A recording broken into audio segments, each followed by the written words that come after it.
अस्सलाम वालेकुम everyone, welcome to my YouTube channel any fashion point. Friends, आज की वीडियो में आप सभी के लिए पैंट ट्राउज़र की या पैंट प्लाजो की एक ज़बरदस्त सी आसान सी कटिंग लेके आई हूँ, जिससे कि आप बिल्कुल आसानी के साथ पैंट ट्राउज़र की कटिंग कर सकते हैं बहुत ही सिंपल और इजी तरीके से, बिना किसी स्केल, बिना किसी लेग शेपर के। तो सबसे पहले आपने क्या करना है, यहाँ पे टिप्स एंड ट्रिक्स भी देखते जाइएगा। मैंने फ्रंट और बैक पल्ले का जो कपड़ा है ना, वो पहले ही कट करके अलग कर लिया है, ठीक है? ताकि जो न्यू सिलाई सीखने वाले हैं, उन्हें प्रॉब्लम ना हो, फ्रंट और बैक पल्ले की एक साथ कटिंग ना कर दें। क्योंकि मैं यहाँ पे पैंट ट्राउज़र की कटिंग कर रही हूँ, तो फ्रंट और बैक पल्ले में जो थोड़ा बहुत मार्जिन हम रखते हैं ना, फ़र्क रखते हैं, उस हिसाब से मैं यहाँ पे कटिंग करूँगी। तो सबसे पहले हम फ्रंट पल्ले की कटिंग करने के लिए लंबाई में मैंने डबल तह लगा के कपड़े को रख लिया, ठीक है? डबल फ़ोल्ड किया हुआ है। ये फ्रंट पल्ले की पहले कटिंग करूँगी, बैक पल्ले की अलग से कटिंग करूँगी, तो वो कपड़ा मैंने अलग ही करके रख लिया है, ठीक है? क्योंकि हमें बैक पल्ले में फ़र्क रखना होता है फ्रंट पल्ले की निस्बत, ठीक है? तो ये आसानी के लिए बता रही हूँ कि 4 तह लगा के मैंने कपड़े को यहाँ पे नहीं रखा है, ताकि फ्रंट और बैक की एक साथ कटिंग ना हो जाए आप लोगों से, न्यू सिलाई सीखने वालों के लिए। तो इसलिए मैंने यहाँ पे जो है फ्रंट पल्ले को डबल तह लगा के रख लिया है, ठीक है? बैक पल्ले को अभी नहीं रखा है, बार-बार इसीलिए क्लियर कर रही हूँ। ये आसान तरीका होता है। अगर आप कट्ठा कपड़ा रखेंगे ना, जो न्यू सिलाई सीख रहे होते हैं ना, उनसे ये मिस्टेक हो सकती है कि वो फ्रंट और बैक पल्ले की दोनों की एक साथ ही कटिंग कर दें, ठीक है? तो सबसे पहले यहाँ पे ये देखिए, मैंने डबल कपड़ा लंबाई में फोल्ड करके रख लिया है। ओपन साइड इस तरफ है, फोल्डेड साइड दूसरी तरफ है। सबसे पहले अगर किनारी है कपड़े में, तो किनारी को कट करके आपने अलग कर लेना है, ठीक है? उसके बाद आपने क्या करना है, ये देखें यहाँ पे हाफ इंच का जो मार्जिन है ना, ओपन वाली साइड पे, वो आपने पहले लगा लेना है। हाफ हाफ इंच का मार्जिन लगाते हुए एक स्ट्रेट सीधी लाइन आपने खींच लेनी है, और उसके बाद ही हम अपनी मार्किंग स्टार्ट करेंगे, ठीक है? तो मैंने हाफ हाफ इंच पे ये लाइन लगा ली है पहले ही। उसके बाद आपने ऊपर की तरफ नेफा फोल्डिंग के लिए 2 इंच का मार्जिन इस तरीके से निशान लगाना है, और इन सभी निशानों को स्केल की मदद से सीधा कर देना है। ठीक हो गया जी। अब आपके जो भी ट्राउजर की तैयार लंबाई है, उसका आपने निशान लगाना है। मेरे पास यहाँ पे तैयार ट्राउजर की जो लंबाई है वो 36 इंचेस है। तो मैं यहाँ पे ये देखें, ऊपर वाला जो मार्जिन है हमारा नेफा फोल्डिंग का, वहां पे इंच टेप रखते हुए इस तरीके से 36 इंच पर निशान लगाऊंगी। आपका जो भी साइज है आपने वो निशान लगाना है, ठीक है? तैयार ट्राउजर की लंबाई का निशान लगा लिया। अब 2 इंच नीचे की साइड पे पांचा फोल्डिंग का निशान लगाएंगे, ठीक है? ये देखिए, इस तरीके से इस निशान को भी स्केल की मदद से सीधा कर लिया। अब आपने वेस्ट का निशान लगाना है, ठीक है? तो हिप के अकॉर्डिंग लगाएंगे। जो भी आपका हिप साइज है, मान लीजिए मेरे पास यहाँ पे 40 हिप साइज है, 40 का चौथा हिस्सा हो जाएगा 10 इंच। पहले मैं 10 इंच पे निशान लगाऊंगी, 2 इंच एक्स्ट्रा मार्जिन का लूंगी, तो यहाँ पे मेरे पास आ गया 12 इंच, ठीक है?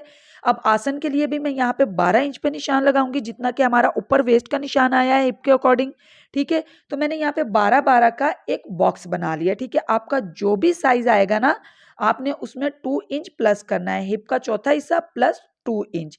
तो यहाँ पे ये देखिए, मैंने एक बॉक्स बना लिया, और इस पर मैंने यहाँ पे इस तरीके से बॉक्स बना के आगे की तरफ जो है नेफे की गोलाई, सॉरी आसन की गोलाई देने के लिए 2 इंच आगे की तरफ बढ़ाया, और 1 इंच पे यहाँ पे मैंने गोलाई दे दी। अगर साइज ज्यादा है तो आप 2.5 इंच भी आगे की तरफ बढ़ा सकते हैं आसन की गोलाई के लिए।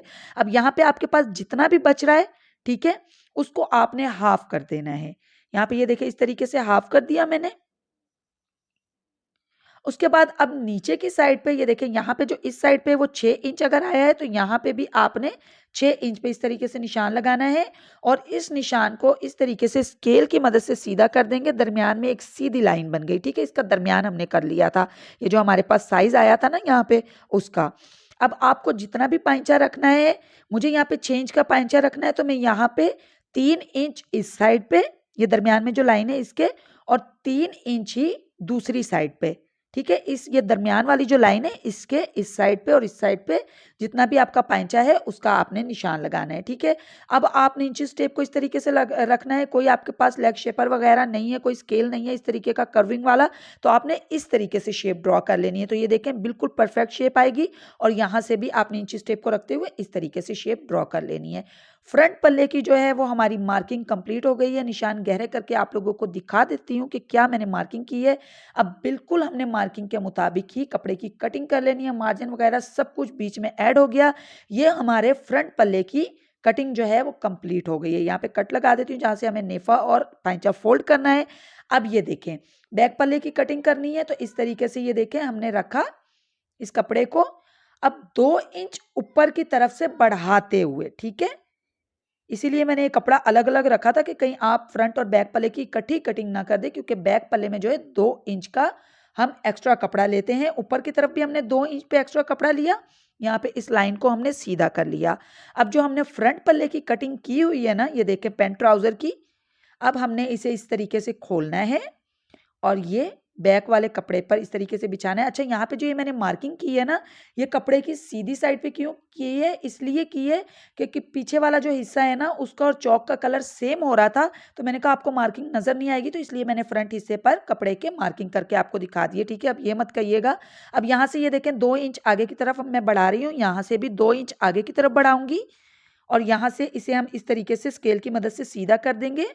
ये बैक पल्ले की मार्किंग हो रही है और यहाँ पे 1 इंच करते हुए यहाँ पे हमने आसन की गोलाई कर दी, ठीक है। अब यहाँ से भी 2-2 इंच बढ़ाएंगे फिटिंग वाली जगह से और यहाँ से हमने इस तरीके से इसे मिला देना है। नीचे से लंबाई वगैरह उतनी ही रहेगी और यहाँ से ये देखें 1.5 इंच इस तरीके से रखते हुए इसे हमने इस तरीके से तिरछा मिला देना है। तो बैक पल्ले की भी यहाँ पे जो है मार्किंग कंप्लीट हो गई। अब मार्किंग के मुताबिक ही हम कटिंग कर देंगे। तो यहाँ पे पैंट ट्राउज़र या पैंट प्लाज़ो की जो है बहुत ही सिंपल वाली, यहाँ से ये देखें बस इस तरीके से मार्किंग होगी, ठीक है। मार्किंग नहीं की थी मैंने, कटिंग ही सीधी कर दी है, एक्स्ट्रा कुछ नहीं होगा यहाँ से। तो यहाँ पे ये देखें सिंपल सी बहुत ही आसान सी पैंट ट्राउज़र की कटिंग कंप्लीट हो गई है। वीडियो अच्छी लगी हो तो वीडियो को लाइक करके चैनल को सब्सक्राइब कर लें, क्योंकि आगे भी इसी तरीके की बहुत आसान वीडियोस आपको देखने को मिलेंगी। कुछ समझना है तो पूछ लीजिएगा। Thanks for watching. अल्लाह हाफ़िज़।